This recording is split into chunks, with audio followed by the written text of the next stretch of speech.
So the first thing we want to have a look at is how Venture A actually records the revenue. So this is in their normal books, and it's much like any other revenue situation or revenue recognition situation.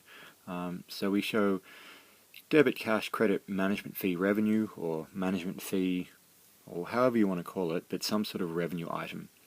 And for A, they're being paid $100,000, so debit cash $100,000, credit management fee revenue $100,000. For B, as they weren't the joint venture manager, there's no entries for them.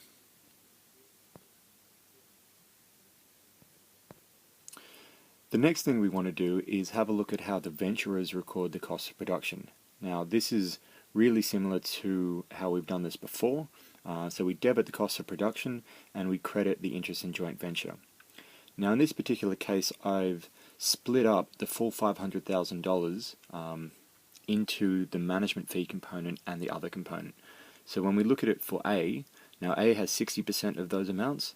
So for the management fee, 60% of $100,000 is $60,000.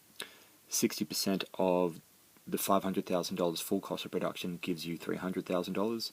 And we see similar things happen with B, but instead of using 60%, obviously using 40%.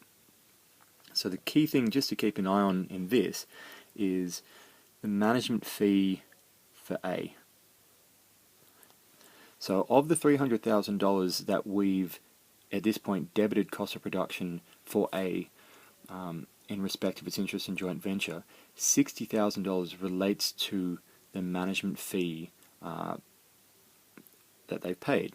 Now the problem is they've also are the one receiving that management fee. So they've also shown in their own books a credit management fee revenue, and this is where the problem lies. So the next video will have a really quick look at how we deal with this issue, although I can imagine that you've already figured out, or most likely figured out, what we have to do with it.